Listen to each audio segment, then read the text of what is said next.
जय हिंद दोस्तों। मैं संदीप यादव आप सभी का स्वागत करता हूं आप सभी के YouTube चैनल एग्जाम टारगेट पर।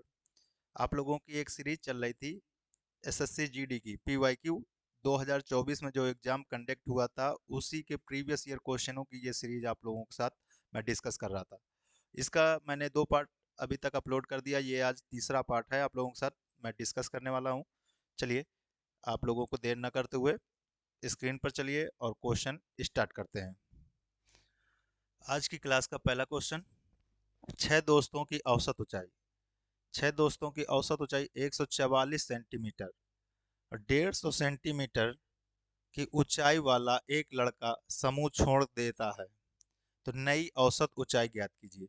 देखिए 144 सेंटीमीटर छह दोस्तों की है, मतलब छह छात्रों की औसत ऊंचाई, जिसमें से 150 सेंटीमीटर का कोई एक लड़का है वो समूह छोड़ देता है, मतलब ग्रुप से जा रहा है। यदि अधिक ग्रुप से जा रहा है तो क्या होगा, औसत में कमी आएगी, और कम ग्रुप से जाता तो औसत में वृद्धि आती। तो कितना अधिक लेके जा रहा है ग्रुप से, छह ज्यादा लेके जा रहा है। अब छह ज्यादा लेके जा रहा है ग्रुप से, अब एक लड़का चला गया तो लड़के कितने बचे, पांच, तो पांच से भाग कर देंगे तो हमारा यहाँ पर कितना आ गया, 1.2। तो 1.2 की क्या आ जाएगी, कमी आ जाएगी औसत में। तो हम 144 में 1.2 घटा देंगे तो हमारा आंसर कितना आ जाएगा, सीधे 142.8 आ जाएगा। तो इस तरह से आपका ये पहला क्वेश्चन हो जाता है। नेक्स्ट क्वेश्चन देखिए, आपका नेक्स्ट क्वेश्चन है, इसको सॉल्व करना था, सिंप्लीफिकेशन का था। तो सबसे पहले हम किसको, डिवाइड वाले ये वाला ब्रैकेट को हम सबसे पहले सॉल्व कर लेते हैं।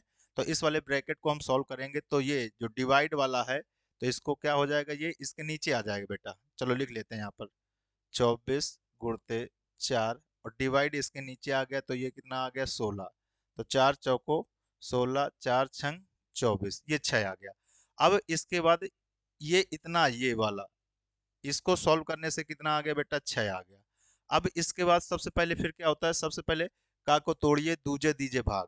इस वाले ब्रैकेट को जैसे ही हम ये खत्म करके ये का को फिर तोड़ेंगे तो यहाँ पर कितना आ गया बेटा, 4। और फिर तो इसका सबसे पहले हम गुणा कर देंगे, तो 4 छंग 24, तो ये कितना आ गया बेटा इसका, 24। और 24 डिवाइड बाई इधर कितना है, 24, और ब्रैकेट है आपका, ठीक ना, कितना, 19। तो 24 से 24 इसको भाग करेंगे कितने बार चला जाएगा, एक बार। एक गुणा 19 में हो जाएगा तो आपका आंसर कितना आ जाएगा बेटा, 19 आ जाएगा। नेक्स्ट क्वेश्चन देखिए आप, दो संख्याएं 11:13 के अनुपात में है, यदि उनका मासापा एस सी एफ कितना दे रखा है बेटा, 7 है, तो संख्याएं ज्ञात कीजिए। ये चीज ध्यान रखिए, अगर कोई रेशियो जो होता है सबसे सिंपलेस्ट फॉर्म होता है, और रेशियो में अगर मासा का गुणा कर देते हैं तो वो क्या आ जाती हैं, संख्याएं आ जाती हैं। तो हम डायरेक्ट इसका आंसर क्या दे सकते थे, 11×7 = 77। तो एक ही ऑप्शन में आपका 77 से चालू होता तो यही हो गया, और 11×7 = 91, तो ये दोनों संख्या आ जाएंगी। देखिए इसी चीज को समझिए, जैसे मान लेते हैं दो संख्याएं हैं 20, एक कौन सी है बेटा, 25। अब इन दोनों का एस सी एफ इन दोनों का एस सी एफ कितना होगा बेटा, 5। अगर 5 से इसको हम कट कर देंगे तो इन ये सबसे सिंपलेस्ट फॉर्म में आ जाएंगे, 5 चौको 20, 5 25। तो इन दोनों रेशियो क्या बन गया, 4:5 बन गया। अगर अब इस रेशियो को हम एस सी एफ से पुनः मल्टीप्लाई कर दे तो हमें पुनः क्या हो जाएंगे, वो संख्या प्राप्त हो जाएंगी। तो 5 चौको 20 और 5 25, तो यही चीज क्वेश्चन आपका था, इस वजह से ये क्वेश्चन सिंपल सा तुरंत हो गया। नेक्स्ट क्वेश्चन देखिए, पीतल और तांबे, पीतल में तांबा और जस्ता का अनुपात दे रखा है, जिसमें तांबा 25 तो जस्ता कितना है बेटा, 12 है आपका, ठीक है। 370 किलोग्राम पीतल में तांबे की कितनी मात्रा होगी। देखिए इन दोनों की कुल मात्रा कितनी हो गई यहाँ पर बेटा आपकी, 37, और यहाँ पर कितना दिया गया है, 370। तो 37 बराबर ही किसके दिया गया है, 370 के दिया गया है, ठीक ना। तो आप 37 से इसको भाग कर देंगे, किसका निकालना है बेटा, तांबे का निकालना है। तो तांबे की मात्रा कितनी है, 25, तो 25 बराबर आपका कितना हो जाएगा, 370 डिवाइड बाई 37, गुणते कितना कर दोगे बेटा, 25, तो इससे कट गया, ये कितना आ गया, 250। ये सीधे हमको दिख रहा था यहीं से, क्योंकि 37 था तो ये कटता 10 टाइम आ जाता, और इसी में 25 से गुणा कर देते तो कितना आ जाता, 250। ठीक है, नेक्स्ट क्वेश्चन देखिए, आपका क्वेश्चन है पी क्यू आर आपके अनुपात में दे रखा है 9 10 11। आपका बोला गया है P plus Q, Q plus R, R plus Q. अगर हम ऑप्शन में नजर डालें तो पहला तो सेम है सभी में, दूसरा भी सभी में सेम है। देखिए बेटा तो हमें क्या चेक करना था, बस लास्ट वाले को चेक करना था। लास्ट वाला क्या है बेटा, क्यू आर प्लस पी। तो आर, आर बेटा आपका कौन सा है, लास्ट वाला, और पी कौन सा है, पहला वाला। इन दोनों को जोड़ देते तो कितना आ जाता है बेटा, 20। तो बस यही हमारा, इसी में 20 दे रखा था, तो यही आंसर हो जाता।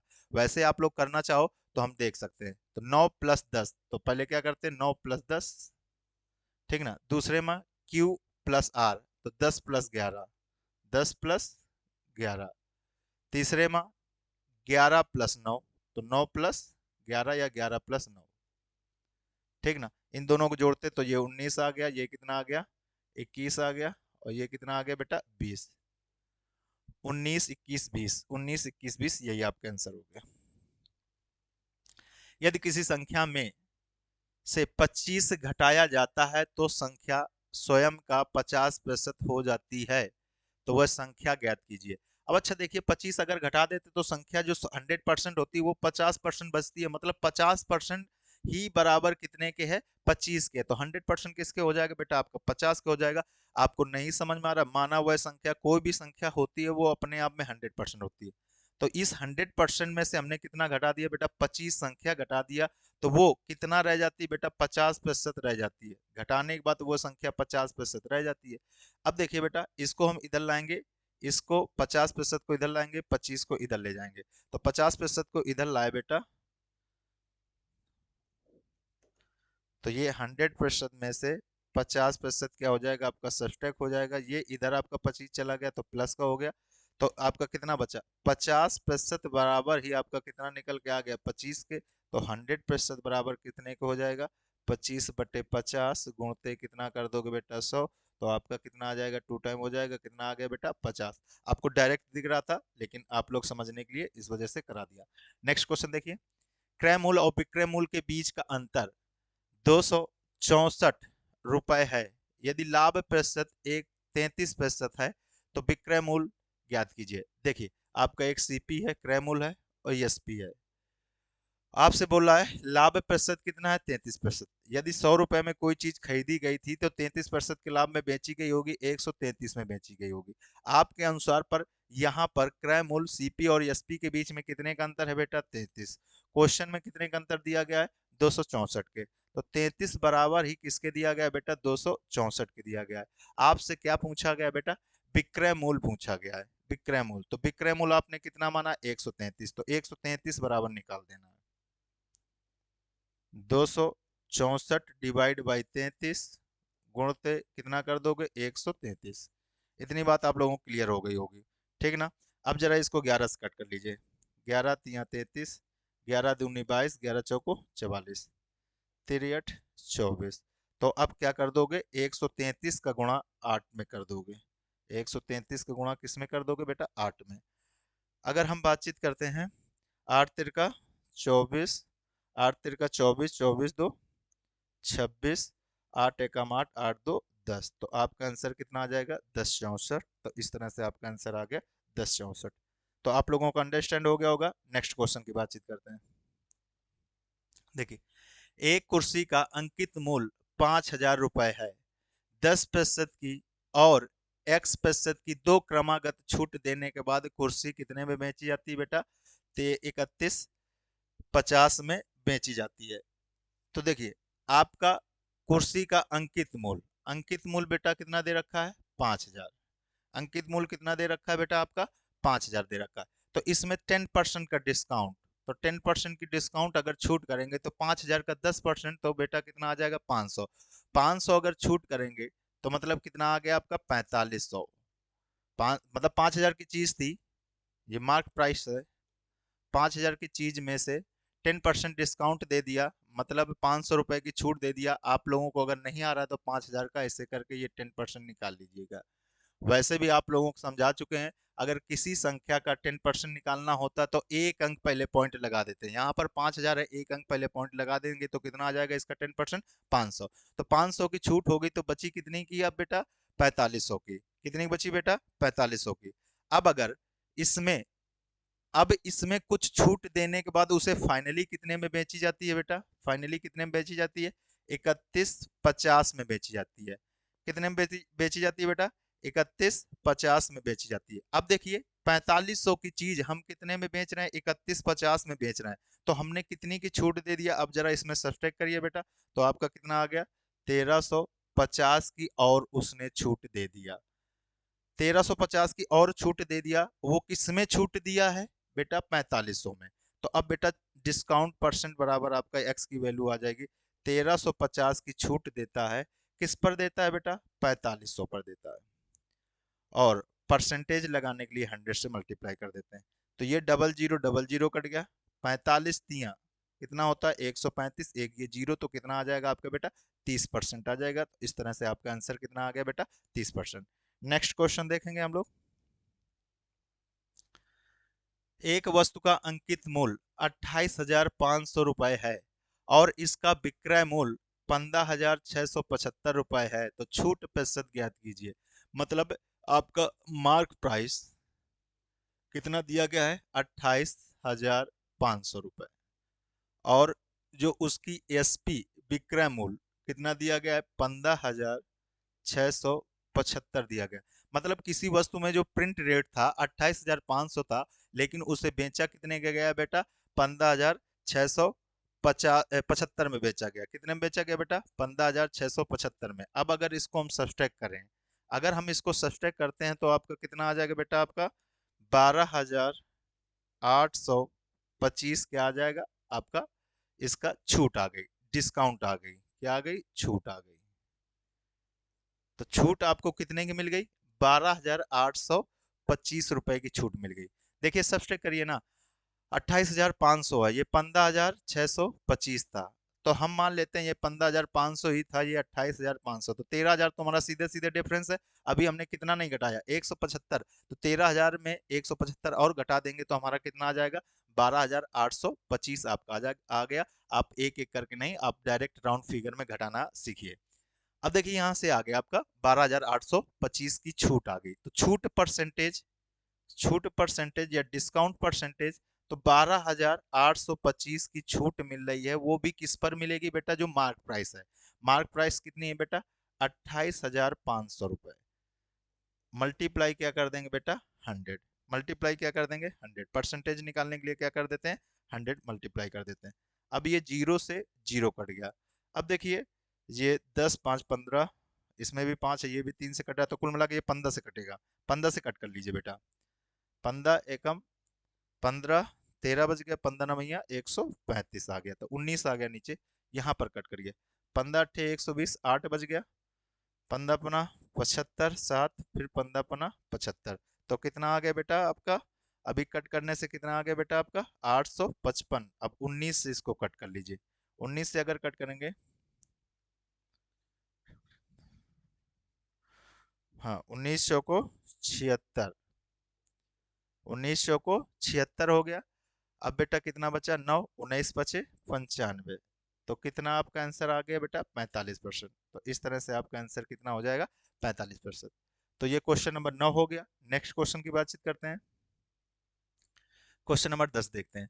यदि एक मेज का विक्रय मूल्य उसके क्रय मूल्य का 25% है, तो 25% कितना होता है बेटा, 1/4।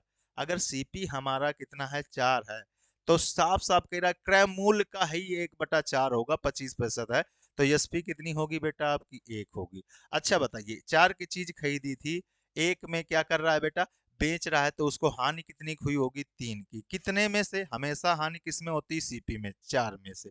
गुणते 100 कर दो, या 3/4 आपका कितना होता है बेटा, 75% होता है। आपका सीधे आंसर कितना बेटा, 75%। या ऐसे नहीं आ रहा तो आप इस तरह से कर लीजिए, सीपी एसपी, 100 रुपए की चीज थी, और वो जो विक्रय मूल्य उसके क्रय मूल्य का 25%, 100 का 25% कितना बेटा, 25, 25 में चीज बेच रहा है, तो बेटा कितने की यहाँ से हानि हुई, हानि बेटा कितने की हुई यहाँ से, लॉस की अगर हम बातचीत करते हैं, तो कितने की हुई बेटा लॉस, 75 का लॉस होता है कितने में, 100 में, गुणते 100, 100 से कट गया, तो आपका कितना आ गया बेटा, आपका 75% आपका आंसर आ गया। तो इस तरह से आपका ये आंसर हो गया। नेक्स्ट क्वेश्चन की बातचीत करते हैं बेटा। कह रहा है यदि 18 पुरुष एक कार्य को 13 दिन में कर सकते हैं, तो एमडीएच वाला आपको पिछली क्लास में भी करा चुके हैं, ठीक ना। 18 मैन हैं, एक कार्य को कितने दिन में करते हैं बेटा, 13 दिन में करते हैं, ठीक ना। फिर कह रहा है 54 पुरुष उसी कार को कितने दिन में कर लेंगे। तो 54 पुरुष उसी कार को मान लेते हैं डी दिन में कर लेंगे। कितने दिन में कर लेंगे बेटा, डी दिन में कर लेंगे। अब देखिए 18 36 18 54, तो डी बराबर आपका कितना आ गया, इधर 13 था, 13 के नीचे क्या आ जाएगा 3 आ जाएगा, तो 13/3 ही क्या आ गया आपका आंसर आ गया। ये आपका आंसर हो गया। तो क्वेश्चन नंबर ये हो गया आपका 11। नेक्स्ट क्वेश्चन की बातचीत करते हैं। यदि साधारण ब्याज पर एक निश्चित धनराशि 8 वर्षों 6 महीने में स्वयं की 3 गुनी हो जाती है, तो ब्याज की वार्षिक दर ज्ञात कीजिए। देखिए अगर हम बातचीत करते हैं प्रिंसिपल मतलब मूलधन की बातचीत कर लेते हैं, और किसकी बातचीत करते हैं, अमाउंट मतलब इसको क्या कहते हैं हम लोग, मिश्रधन कहते हैं। ठीक ना। तो कह रहा है स्वयं की 3 गुना हो जाएगा। अगर प्रिंसिपल अगर 1 रुपए हमने लगाया था तो कितना रुपए हो जाएगा, 3 रुपए हो जाएगा। कितना रुपए हमको यहाँ से ब्याज मिला, यस आई कितना रुपए मिला बेटा, 2 रुपए को आपको ब्याज मिला। अब देखिए 2 रुपए का जो ब्याज मिला है, अगर रेट ऑफ इंटरेस्ट की बातचीत करते हैं तो क्या होता है, एस आई गुणते 100 बटे प्रिंसिपल और टाइम, यही आपका होता है। अब अगर यहाँ पर देखते हैं तो आपको यहाँ पर ब्याज कितनी मिलने की बातचीत कर रहा है, आपने कितना निकाला 2, और प्रिंसिपल कितना था बेटा आपका 1, मल्टीप्लाई 100। अगर समय की बातचीत करते हैं तो 8 वर्ष 6 महीने तो 8.5 वर्ष हो गया, कितना हो गया बेटा 8.5 वर्ष। तो इसको आप क्या लिख सकते हो, 17/2 लिख सकते हो। तो ये समय इसके नीचे बेटा, तो हम गुणा करके 17/2, 2 ये होगा आपका ऊपर चला जाएगा। ठीक ना, 2 कहाँ चला जाएगा ऊपर, तो आप इसको क्या बोलोगे 400, 400 बटे कितना बेटा 17। अब 17 से भाग करते हैं इसको, 17 दूनी 34, कितना बचा 6, 17 चौको 17 39, 17 34 17 51, कितना बचा 9, और 17 पूर्व 85, तो ये 23.5, तो यहाँ पर ये आपका है 23.5, एक ही ऑप्शन करके है, तो इस तरह से आपका आंसर क्या हो जाएगा 23.5 वाला आपका आंसर हो जाएगा। नेक्स्ट क्वेश्चन देखते हैं बेटा। यदि ब्याज वार्षिक रूप से संयोजित हो रहा हो तो 30% वार्षिक ब्याज चक्रवृद्धि ब्याज की दर से कितनी धनराशि 2 वर्षों में इतना हो जाएगी। अगर 2 वर्षों की बातचीत करते हैं तो पहली बात तो 30% कितना होता है 3/10 होता है। तो 10 की चीज में हमको ब्याज कितना मिलेगा बेटा 3 मिलेगा। तो प्रिंसिपल 10, तो अमाउंट हमारा कितना बेटा 13, 3 ब्याज मिल के जाएगा। 1 वर्ष की बातचीत होती, 2 वर्ष की बातचीत करेंगे तो बोथ साइड क्या कर दो बेटा स्क्वायर कर दो। तो ये कितना आ गया 100, इधर कितना आ गया 13 × 13 169 आ गया।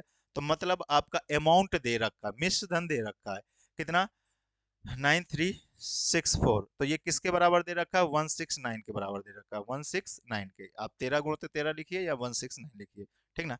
तो ये किसकी वैल्यू है 169 की वैल्यू है।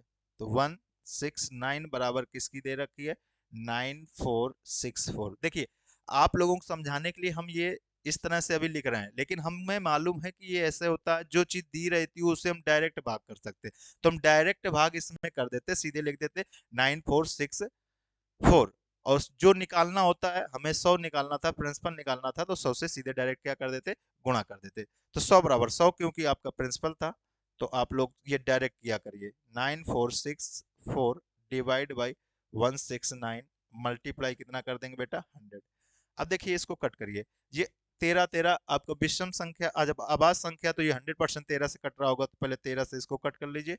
अब 13 सत्ते 91, 13 दूनी 26, 10 बच गया 36 था। ठीक ना,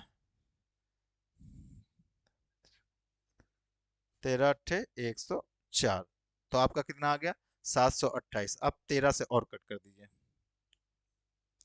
13 × 5 = 65, अब कितना हो गया, हाँ 13 × 5 = 65, तो आपका 7 बच गया, 3 × 78, और 100 से मल्टीप्लाई कर देंगे तो आपका आंसर कितना आ जाएगा 5600। ठीक है, तो आपका आंसर कितना रहा बेटा 5600। तो ये क्वेश्चन नंबर 13 आपका हो गया। नेक्स्ट क्वेश्चन की बातचीत करते हैं। एक व्यक्ति पहले 11 किलोमीटर 60 मिनट में और अगले 22 किलोमीटर 30 मिनट में तय करता है। पूरी यात्रा के लिए उसकी औसत गति। अच्छा, औसत गति आपको अभी जो हमने टाइम डिस्टेंस वहां पर करा रहे हैं उसमें हमने सब कराया है। तो औसत इसमें अलग अलग डिस्टेंस है, तो औसत चाल बराबर क्या होता है, कुल दूरी बटे कुल समय। तो कुल दूरी इसकी कितनी हो गई, 11 और 22, तो कितनी आ गई कुल दूरी, दोनों को जोड़ देंगे 33 किलोमीटर आ गया। और कितने मिनट में यहाँ पर हो रहा है बेटा, ये 60 मिनट, ये 30 मिनट, तो 60 और 30 कितना हो गया बेटा, 90 मिनट। और 90 मिनट को ही हम क्या बोल सकते हैं, 1/1/2 हावर, मतलब हम बोल सकते हैं 1.5 घंटा। जिसको नहीं मालूम है तो 60 से भाग करोगे तो आपका आ जाएगा, क्योंकि घंटे में चेंज करने के लिए। और 1.5 घंटे को हम क्या लिख सकते हैं बेटा, दो दो दो एकम दो, एक 3/2 घंटे भी इसको आप बोल सकते हो। तो क्या होता है, ये किलोमीटर में है तो इसको हमने घंटे में चेंज कर लिया। देखो, कुल दूरी बटे कुल समय, 3/2 घंटे में दूरी तय करता है। तो ये क्या आ गई बेटा, उसकी औसत चाल। 3 से इसको कट करेंगे तो क्या आ जाएगा, 11, 2 का ऊपर जाके मल्टीप्लाई हो जाएगा तो 11 दूनी 22, तो 22 किलोमीटर पर हावर क्या आ जाएगी, उसकी चाल आ गई। तो इस तरह से 22 किलोमीटर पर आवर उसकी चाल आ गई। नेक्स्ट क्वेश्चन देखते हैं बेटा। देखिए आपके स्क्रीन पर, इसको सॉल्व करना है। तो सबसे पहले हम किसको सॉल्व करेंगे बेटा, इस डिवाइड वाले को सॉल्व करेंगे। तो हम ये लिखेंगे 880 प्लस 41, इसको डिवाइड के नीचे क्या आ जाएगा, 14, और इधर मल्टीप्लिकेशन में आपका 84 था, माइनस का 26। हाँ, हेलो। देखिए, अब 14 से इसको कट करिए, कितने बार कट हो जाएगा बेटा, 6 टाइम चला गया। अब ये गुणा में है ये, तो आपका कितना आ गया, 880। इसका बेटा ये प्लस का साइन, 6, ये 24, तो 246 ये आ गया, माइनस कितना है बेटा, 26। अब माइनस प्लस एक साथ कर सकते हो, कोई वो नहीं है कि कोई पहले माइनस करो कि बाद में प्लस करो कि, लेकिन यहाँ पर हमको ये दिख रहा है, पहले इसको हम सब्सट्रैक्ट कर देते हैं जल्दी से। तो ये 246 में 26 हमारा चला जाएगा तो कितना बचेगा, 220। तो 880 में हम कितना जोड़ देंगे, 220 जोड़ देंगे, तो आपका कितना आ जाएगा, 1100 आपका आ गया। नेक्स्ट क्वेश्चन देखते हैं बेटा, क्वेश्चन नंबर 16 कह रहा है ए और बी अकेले एक काम को क्रमशः 20 दिन और 60 दिन में पूरा कर सकते हैं। उन्होंने एक साथ कार्य करना शुरू किया। ए ने कुछ दिनों के बाद काम छोड़ दिया और बी ने शेष काम को 12 दिनों में पूरा किया। प्रारंभ में कितने दिनों के बाद ए ने कार्य छोड़ दिया। देखिए बेटा, पहले तो इसकी हम लोग निकाल लेते हैं। ये क्या था बेटा, ए था, और कौन था, बी। ये कितने दिन में, 20 दिन में, ये कितने दिन में बेटा, 60 दिन में। तो कुल कार्य इन्हीं का एलसीएम मान के ये टोटल वर्क मान लिया। तो इनकी क्षमता जो कैपेसिटी है, तो ये कितनी आ गई, ये 3 एक की, और बी की कितनी आ गई, 1।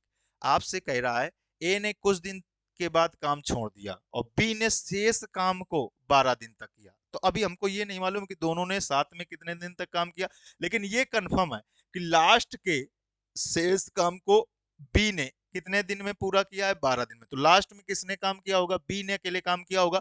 बी एक दिन में कितना काम करता है बेटा, एक। तो बी का 12 दिन का काम, किसका बेटा, बी का 12 दिन का काम निकाल लोगे, ठीक ना। एक दिन में एक काम करता है तो 12 दिन में कितना काम किया होगा बेटा, 12 काम किया होगा। अब अच्छा, शेष काम जो शुरुआत में काम किया होगा वो काम बचा, ये तो लास्ट में काम हुआ 12 काम, जो किसने किया, बी ने। तो शुरुआत में दोनों ने मिलकर कितना काम किया होगा, 60 माइनस 12 कर देंगे तो कितना आ जाएगा बेटा, 48। 48 काम को इन दोनों ने मिलकर किया है। तो इन दोनों, ये ए करता था 3 काम, बी करता था 1 काम, तो दोनों एक दिन में कितना काम कर रहे हैं, 4। तो ए बी दोनों ने मिलकर ये काम किया है। तो 48 को किससे भाग कर देंगे बेटा, 4 से। हाँ, तो कितने बार चला जाएगा, 12 बार। तो इस तरह से ए और बी दोनों ने साथ मिलकर 12 दिन शुरुआत में किया था, उसी में ए ने 12 दिन बाद काम छोड़ दिया था। तो यही इसका आंसर क्या आएगा, 12 दिन आ जाएगा। नेक्स्ट क्वेश्चन देखते हैं बेटा, इसको सॉल्व करना है बेटा। अब अगर हम यहां पर देखें तो ये ब्रैकेट के अंदर पहले लिखा है, तो पहले इसको लिखेंगे बेटा, 9 4 13। तो इसको क्या लिखेंगे, 16 गुणते 13 माइनस 13 गुणते 14। अब देखिए, दोनों में 13 13 कॉमन है, तो 13 हम बाहर कॉमन ले लिया। अंदर क्या बच गया बेटा, 16 माइनस का 14। अब अच्छा, दोनों को घटा देंगे, 16 माइनस का 14 तो कितना आ जाएगा, 2। तो 2 का गुणा हम किसके साथ कर देंगे, 13 के साथ। तो ऊपर हमारा कितना आ गया बेटा, 26। अब नीचे देखिए, 12 12 हम जोड़ दिए तो कितना आ गया, 24। और 50 में से 24 घटा देंगे तो आपका कितना बच जाएगा नीचे बेटा, 26। अब 26 को 26 से भाग कर दोगे तो आंसर कितना आ जाएगा बेटा, 1। तो आपका आंसर कितना है, 1। नेक्स्ट क्वेश्चन देखिए, कह रहा चार संख्याओं का औसत 52 है। पहली दो संख्याएं पहली दो संख्याओं का औसत अन्य दो संख्याओं के औसत का 3 गुना है। तो पहली दो संख्याएं ज्ञात कीजिए। देखिए, हम मान लेते हैं चार संख्याएं ए बी सी डी, ये चार संख्याएं। तो पहली दो संख्याओं का जो औसत है, औसत क्या होता है, योग बटे संख्या। तो पहली दोनों संख्या ए प्लस बी, योग और बटे संख्या, 2 से भाग कर दिया तो ये औसत आ गया। कह रहा अन्य दो संख्याओं का औसत, तो अन्य दो संख्याएं सी प्लस डी, और डिवाइड बाई 2 कर देंगे तो यहां से भी औसत आ गया। कह रहा है यहां से देखिए बेटा, पहली दो संख्याओं का औसत अन्य दो संख्याओं के औसत का 3 गुना है। ये वाला 3 गुना है, ये वाला ए बी डिवाइड बाई 2, ये सी डी से 3 गुना है। अगर हम सी डी की तरफ हम किससे मल्टीप्लाई कर दें बेटा, 3 से मल्टीप्लाई कर दें तो ये दोनों संख्याएं आपस में बराबर हो जाएंगी। अब ये क्या, हमने इसको कट कर दिया। अब हमें निकालना क्या है, पहली दो संख्याएं निकालनी है। तो हम ये ए सी डी की वैल्यू को इधर निकाल दें। सी प्लस डी बराबर क्या आ जाएगा, ए प्लस बी डिवाइड बाई ये इधर कितना आ जाएगा, 3। तो सी डी के स्थान पर, इस वाले सी डी के स्थान पर क्या आप लिख सकते हो, ये लिख सकते हो ए प्लस बी डिवाइड बाई 3 लिख सकते हो। तो अब हम सभी को जोड़ देते हैं, ए प्लस बी प्लस, अब ये सी डी के स्थान पर, इसी सी डी के स्थान पर क्या लिख सकते हो बेटा, ए प्लस बी डिवाइड बाई 3, यही लिख सकते हो बेटा इसी के स्थान पर। तो हम इसी के स्थान पर लिखते हैं ए प्लस बी डिवाइड बाई कितना, 3। अब देखिए एलसीएम 3 है, तो इसमें ऊपर नीचे तीन तीन का गुणा कर दिया, और इसमें भी कितने गुणा कर दिया बेटा, हमने 3 का गुणा कर दिया।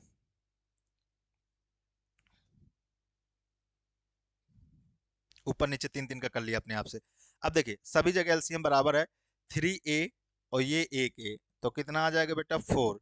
और ये 3b और ये एक बी, तो 4b। तो 4 हमने बाहर कॉमन ले लिया तो आपका क्या बच गया, a प्लस बी अंदर बच गया, और नीचे आपका 3 था। तो ये तो योग आ गया। और इधर योग कितना हो जाएगा, क्योंकि चार संख्याओं का औसत कितना दे रखा है बेटा, 52। तो योग क्या होता है, औसत गुणते संख्या। तो 52 गुणते हम कितना कर देंगे, 4। तो 4 4 से ये कैंसिल हो गया। तो a प्लस बी बराबर आपका क्या हो जाएगा, 52 मल्टीप्लाई कितना कर देंगे बेटा, 3। तो आपका कितना आ जाएगा, 156। तो इस तरह से आपका आंसर कितना आ गया, 156। नेक्स्ट क्वेश्चन देखते हैं बेटा, एक मूवी टिकट की कीमत में 18% वृद्धि हुई। तो 18% पहले देखिए बेटा, अगर प्रतिशत हटाना हमें फ्रैक्शन की टर्म में लिखना है तो हम क्या करते हैं, 100 से भाग करते हैं इसको। ये आपका 2 से कट जाएगा तो ये कितना आ गया, 9। ये कितना आ गया, 50। अगर 50 मूल था तो 9 बढ़ जाएगा, ठीक ना।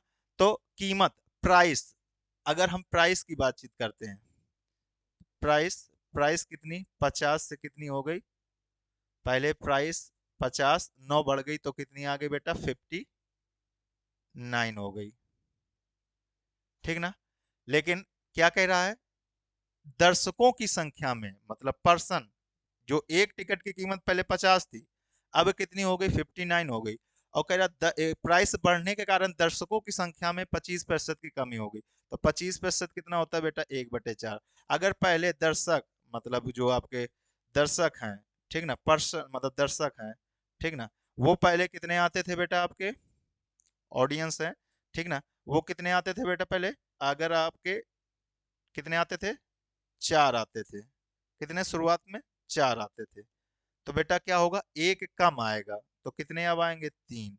तो देखिए, अब अगर कुल मूल राजस्व की बात करें, इनकम की बातचीत करें, तो इनकम क्या, प्राइस और ऑडियंस, एक प्राइस टिकट की कितनी है, 50। तो पहले 4 लोग देखने आते थे मूवी या थिएटर में, तो कितना रुपए कमाता था, 200 रुपए। अब क्या कर रहा है, एक प्राइस 59 की हो गई, तो अब कितने लोग आ रहे हैं, 3 लोग आ रहे हैं। तो बेटा इसको हम मल्टीप्लाई कर देंगे तो कितना आ जाएगा, 9×3 = 27, 15, 17, 177 लोग आ रहे हैं। अब देखिए, 200 पहले जो कमाई होती थी, अब कितनी कमाई हो रही बेटा, 177 हो रही है। तो क्या हो गया बेटा, प्राइस में कमी। कितने की कमी आ गई बेटा, 23 की कमी आ गई। कितने की कमी आ गई बेटा, 23 की कमी आ गई।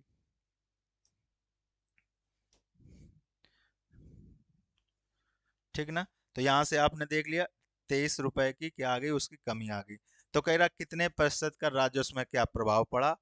तो अब देखिए 23 की कमी आती है कितने पे बेटा, 200 में। तो परसेंटेज निकाल लेंगे, गुणते 100। ये जीरो जीरो कट कर दिया तो ये कितना आ गया, 11.5%। एक तरीका आपने ऐसे कर लिया, 11.5%। दूसरी चीज आप लोग वो पढ़े होगे, एक्स प्लस वाई, हाँ एक्स माइनस प्लस वाई बराबर ये वाला फार्मूला। तो आप इससे भी जा सकते हो। देखिए 18% की वृद्धि होती है, 25% की कमी होती है। एक एक प्लस एक माइनस, तो साइन किसका आएगा, माइनस का। 18 गुणते कितना बेटा, 25। और नीचे कितना बेटा, 100। 25 25 चौको कितना कर देंगे, 100। 4 से इसको कट करेंगे तो 4 चौको 16, 4 पंचे 20। ये किसका आ गया बेटा, आपका पॉइंट, मतलब माइनस का आ गया 4 पॉइंट। इधर ये 18 25 प्लस का है और 25 माइनस का है, तो इसको घटा देंगे तो कितना आ गया, माइनस का 7 आ गया। ये कितना आ गया, माइनस का 4.5 आ गया। दोनों को जोड़ देंगे तो कितना आ जाएगा, 11.5%। किसी भी तरीके से आप कर लीजिए जिससे आपको सही लगे। नेक्स्ट क्वेश्चन देखिए, एक गोले की त्रिज्या 4.2 सेंटीमीटर है। गोले का आयतन, अगर आयतन की बातचीत करते हैं तो क्या होता है, 4/3 पाई आर क्यूब। तो गोले का आयतन क्या होता है, 4/3 पाई आर क्यूब होता है। तो 4/3 कर देंगे। पाई की वैल्यू 22/7, और आर आपका दे रखा है 4.2, ठीक है ना। हाँ, क्यूब करेंगे तो 3 बार, 4.2 और 4.2। अब इसको सॉल्व करना था। तो अगर ये कितना हो गया, 21, 21 दूनी 42, तो ऊपर कितना आ गया, 0.2, ठीक ना। और 22 × 4 88, 88 को हम 2 से मल्टीप्लाई करेंगे तो 176, लेकिन एक पॉइंट लगा के आ जाएगा, ठीक ना। अब इधर देखिए इतना हमारा ये कैलकुलेशन हो गया। हाँ 42, 42 का अगर स्क्वायर की बातचीत करते हैं तो कितना, 8 का मैं 1764, ठीक ना। हाँ, ये कितना आ गया बेटा, 1764। लेकिन इधर से कितने अंक आ गए, ये आपके 2 अंक। अब अगर इनका गुणा किया जाएगा तो आपके कितने अंक आने चाहिए, 3 अंक आने चाहिए। लेकिन क्वेश्चन में कितने अंक दिया है, पॉइंट के बाद 2 अंक दिए हैं, तो हमें 2 अंकों तक गुणा करके निकाल लो तो आपका लास्ट अंक वाला आपका पता चल जाएगा। 176 मल्टीप्लाई किससे कर दीजिए, 1764।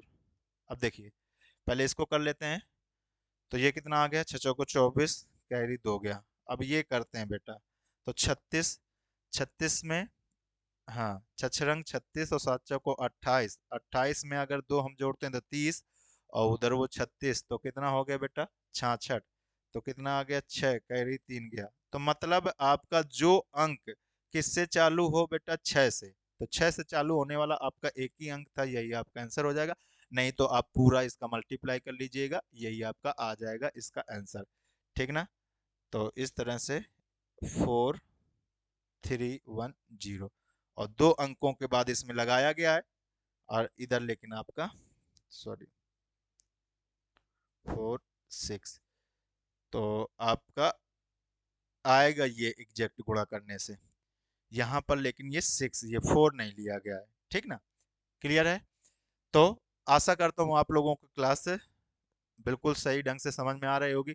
अगर बाय चांस स्पीड ज़्यादा या कम हो तो आप लोग कमेंट करके बोल सकते हो, तो उसी तरह से हम अपनी स्पीड कम या ज़्यादा कर लेंगे, ठीक है। तो आज की क्लास हम यहीं पर विराम करते हैं। और इसके साथ ही साथ अगर आप लोगों को क्लास पसंद आ रही हो तो बेटा please like share and subscribe करते चलिए। थैंक यू, धन्यवाद, टेक केयर, और पढ़ाई बढ़िया बेहतरीन से करते रहिए।